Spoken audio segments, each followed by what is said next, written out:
Right.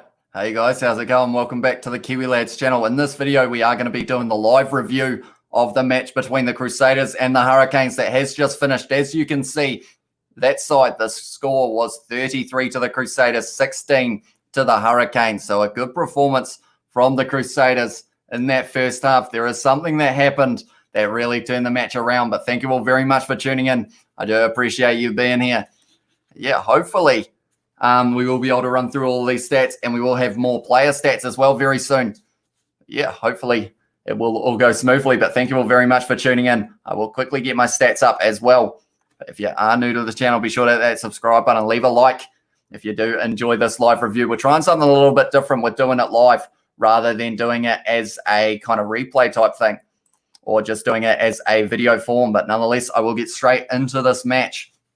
So for the first 10 minutes, it was going the Hurricanes' way. They were able to get 2 3-pointers. Geordie Barrett able to convert both of them. So that was a good start to the match for them. And then, unfortunately, from there, the next thing that happened was the fact that Ardie Savea, in about the 18th minute, did end up receiving a yellow card. And that kind of changed the match. In the time that he was off the field, the Crusaders were able to cash in 3 tries. So the first try of the match was Cody Taylor. He was able to score it off kind of like a little bit of it was a rolling maul. And then I believe he ended up taking the quick tap and then 5 meters out was able to drive over for that first try. The second try was for Richie Mo'unga, and a man who was involved in that one as well was Cody Taylor.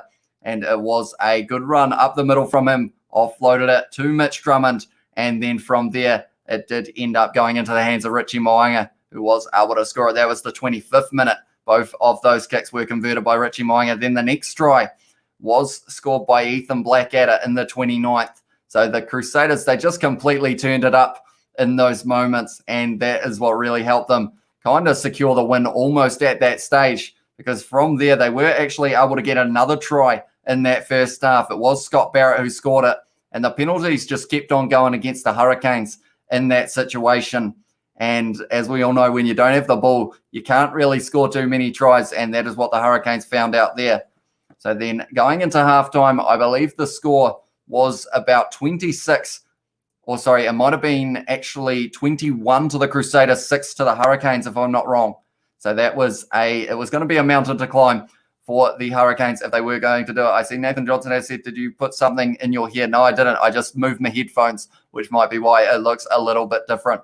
But yeah, from there, the second half started, and the Crusaders were kind of picking up from where they left off. 46-minute try to none other than Cody Taylor. He had a very good game for them, Cody Taylor. And then from there, it did end up kind of going in the Hurricanes' favour. So in the first half, there were 5 back-to-back penalties against the Hurricanes, whereas in the second half, it actually ended up being 5 back-to-back penalties against the Crusaders. So then from there, Riccatelli was able to pick up the try in the 55th minute. Asafa Miller went off the field with some sort of maybe shoulder or arm injury. So that is not good news for the Hurricanes. Of course, he was able to score 2 tries in the first match between the Hurricanes and the Blues. So it is a shame to see that he was injured at that stage. And then Nathan Johnson has said, I think it was 26-6 at halftime. Yeah, it might have been actually, because of the fact that one of the tries later on in the half didn't actually count as a try for the Crusaders. So I feel like I was getting that muddled up. And that was the try of Will Jordan, which we will come to in a moment. But yeah, from there, the Hurricanes, they did make a few subs. They took off Tamatine and brought Campbell on, who actually I thought had a pretty good second half overall with the amount of time that he was allowed. Will Jordan's would have, or we have got James Noonan has said Jordan's try would have been out of this world. Yeah, it would have been extremely impressive if he was able to score it, because that try that we are talking about is the try where he did kick the ball forward, Will Jordan, after coming on the field, or it was Sevu Reece who kind of curved the ball around nicely, and then from there, Will Jordan was winning the foot race, kind of did a little grubber, and then unfortunately for him, though, he wasn't able to place that ball without knocking it on. But then a try that was also not quite happening in that first half, Ardie Savea, they were just outside of their 22, the Hurricanes, and then from there, he did just do an incredible run up the middle of the field. He did a couple of steps, sold a couple dummies, and then in the end, he did actually do a cross kick. And that cross kick went out about 5 meters from the Crusaders line. Wes Susan was almost on the end of it, but just not quite able to get there. And that could have been a phenomenal try for the Hurricanes there.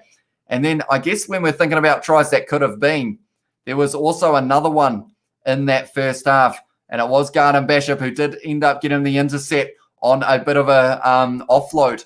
It was from, I believe it was Jack Goodhue who ended up offloading it, and then he tried to find one of the wingers for the Crusaders, I believe it was. And then from there, Garden Bishop stole that ball and had to run about 50 or 60 metres. He had Sevu Reece and also Lester Whainānuku right behind him the whole way. He was running as hard as he could, Garden Bishop. And it was just that little bit of hesitation where he looked over his shoulder. He saw someone over his shoulder like I have with Kieran here. He saw Sevu Reece on one side. He saw Lester Whainānuku on the other, and they managed to push him out only 5 metres from the line. So the Hurricanes, they played decent in the second half and early on in that first half, I felt. But unfortunately for them, they just weren't quite able to take their chances against a clinical side in the Crusaders. Because that's the thing with the Crusaders. If you give them an inch, they'll take a mile. And, it is just a tough game when you're against an informed Crusader side. And that's the thing. The Crusaders, they were able to score 33 points. I don't think they'll be completely happy with that performance. There were still quite a few mistakes for them. And I think if they can get all of those right, it could certainly be a finals position for the Crusaders there. And then we will talk about the last try, which was the try of Peter Umaga Jensen. Cross kick from Geordie Barrett when they had the advantage. And then he stuck the hands up high. Julian Savia, the bus, wasn't quite able to get all of the ball, but he did push it backwards, which then went into the hands of Peter Umaga Jensen, ran around the right-hand side and scored it pretty much in the corner. So in this match, with the scoreboard the way that it is the situation of the Hurricanes. They will receive 0 points for this one, and the Crusaders, they will receive all 5 because of the fact that they were 3 tries or more ahead. We have got Raging Flame in the chat. I watched the game. I watched Will Jordan score, said Raging Flame as well. And then we have got James Noonan. I am surprised Rayasi dropped the ball as he stepped so well. Yeah, Rayasi off the bench looked dangerous for the Hurricanes. Almost able to set up a try for Laumape, but Will Jordan, quality defender, that is for sure, and he wasn't quite able to get round him.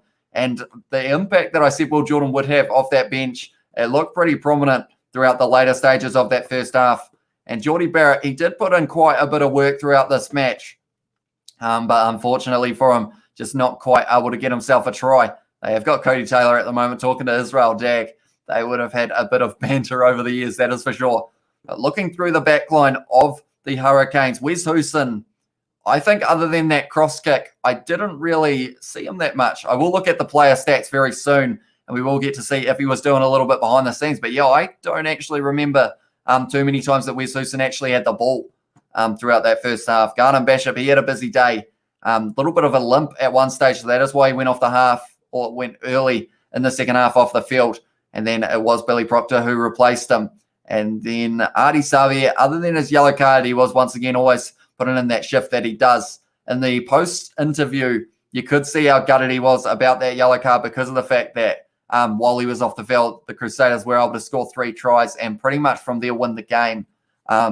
Duplessis Karefi had a decent game. Reed Prinsep, I felt, played pretty well as Walker Leawere.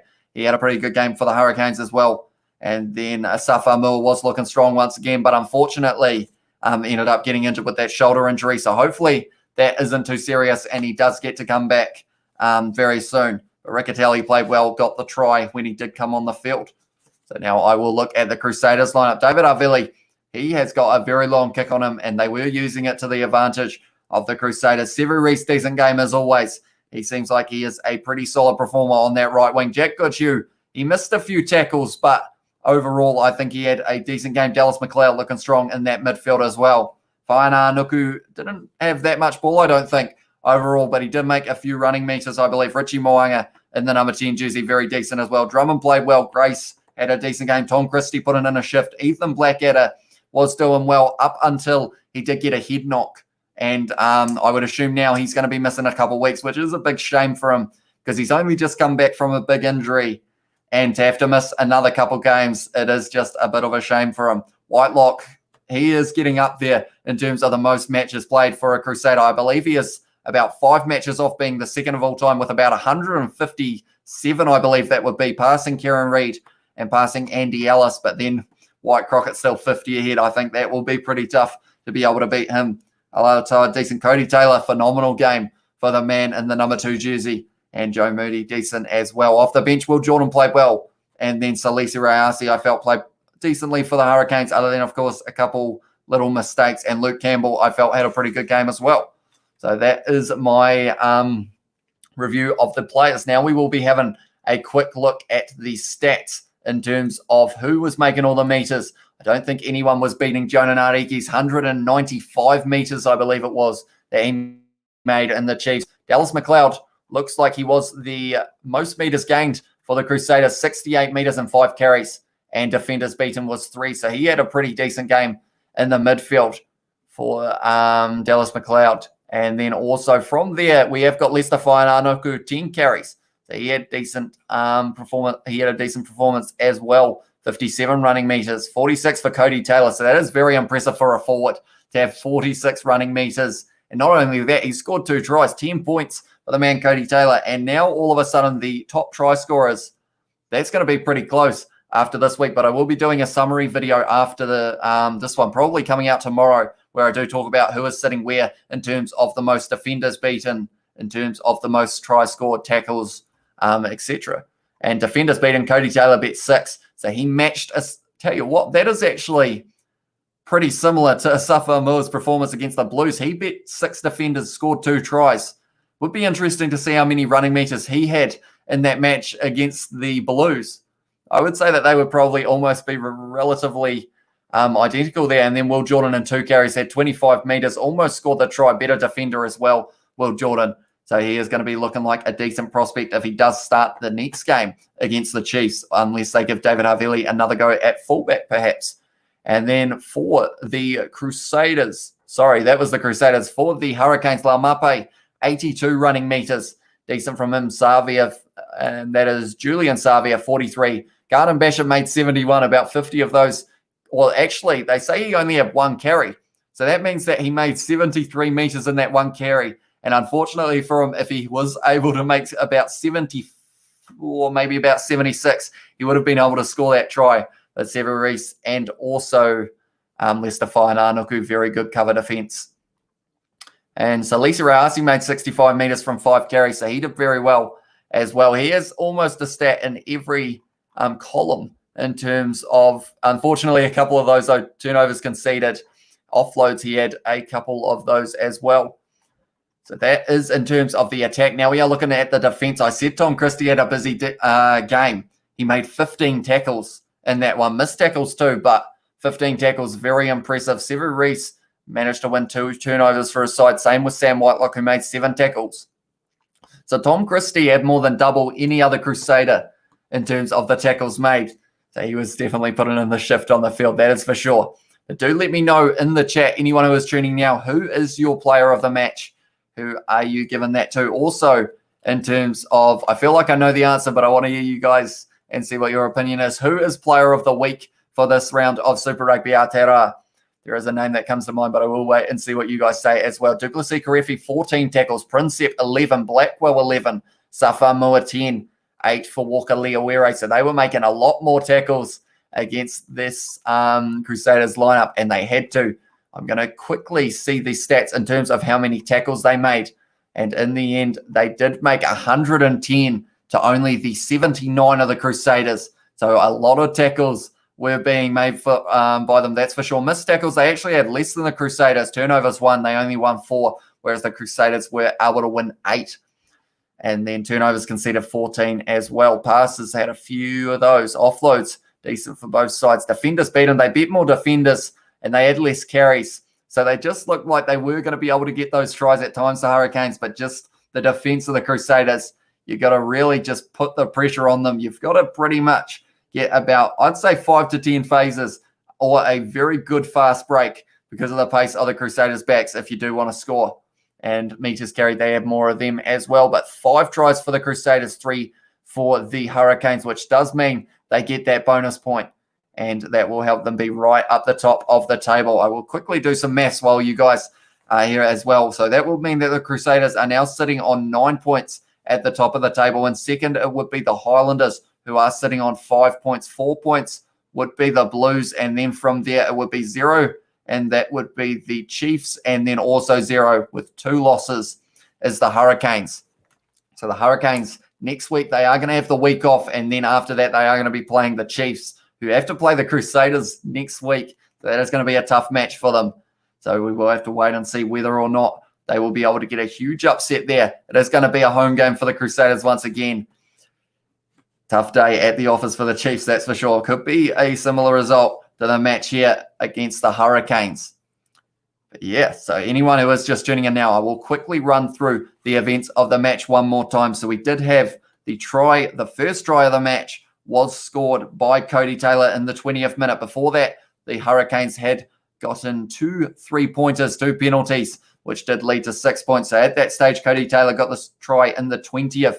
But that try came after the yellow card of Ardie Savea for collapsing the maul. The Crusaders looked like they were almost going to be able to score that. They almost wanted a penalty try. They were asking the ref, but they weren't quite able to get that one. So that was Ardie Savea's yellow card. From there, Cody Taylor scored the try of a quick tap 5 metres out. Then after that, only 5 minutes later, Richie Mo'unga scored the try. It was Cody Taylor who had the fast break up the middle of the field and then offloaded it to Mitch Drummond, who offloaded it. Looked very flat. The commentators were trying to decide whether it was forward or not, but it was allowed as a try. Richie Mo'unga scoring in the 25th, also converting that one.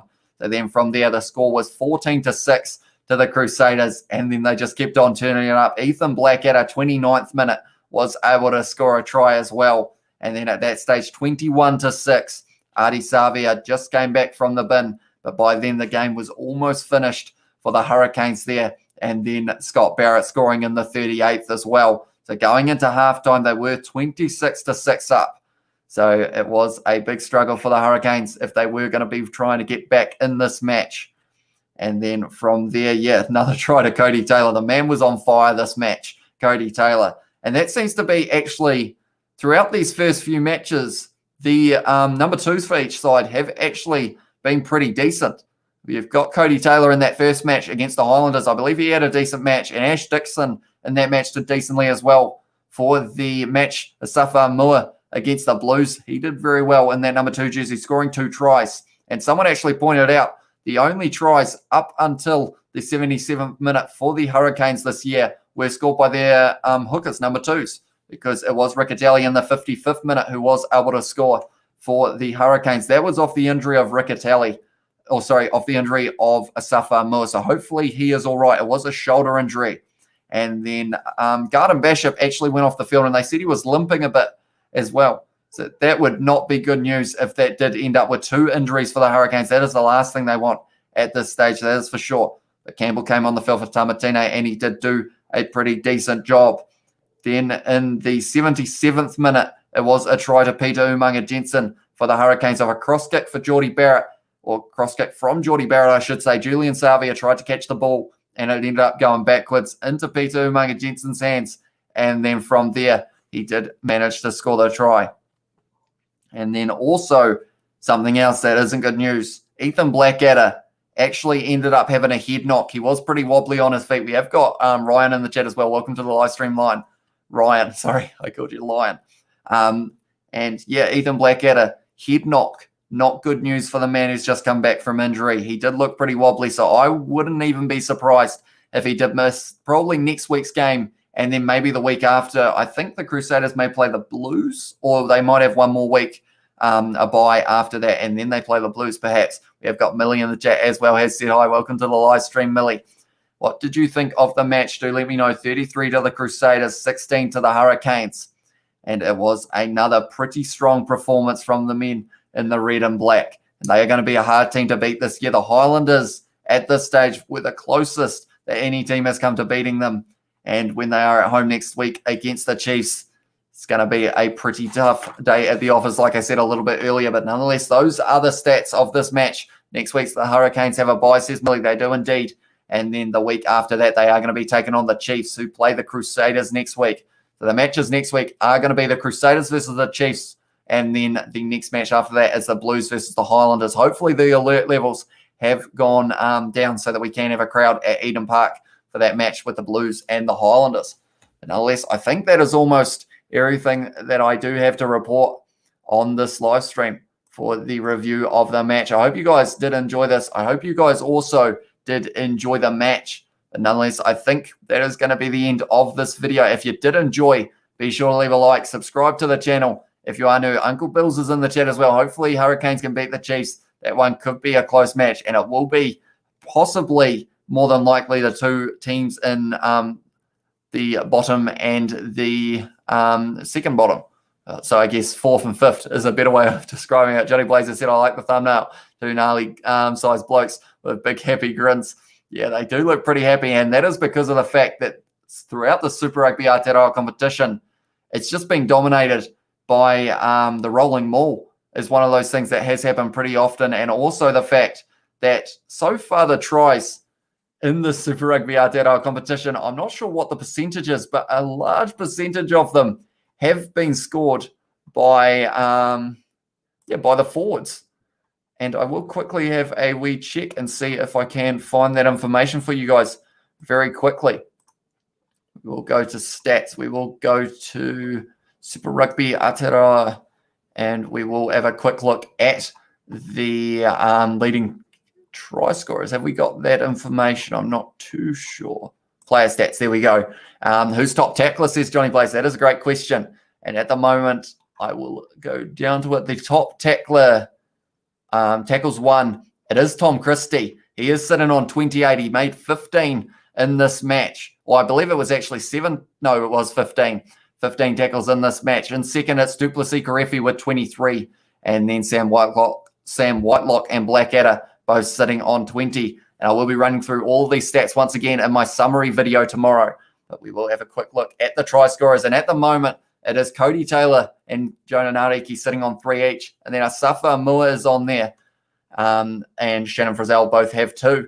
So we have had 1, 2, 3, 4, 5, 6, 7, 8. 8 tries scored by backs, and 1, 2, 3, 4, 5, 6, 7, 8, 9, 10, 11, 12 tries scored by the forwards. So at the moment, yeah, forwards are putting in a shift for these sides, and it is just showing if you have the strong forward pack, could be enough to win you the game. Although other than the Crusaders, the other fellas up there, unfortunately, haven't been able to get the result go their way. But nonetheless, that is, I think, everything that I am going to be saying about the match. Yeah, I hope you guys did all enjoy the live stream that I did alongside the match. I do them for every Super Rugby Aotearoa match. If you are new, be sure to hit that subscribe button. Leave a like on this live stream as well. We have started doing live reviews rather than me recording them and editing them and then putting them out just to see if you guys do enjoy them as well. But nonetheless, that is going to be the end of this video, and I will see you all for the next one.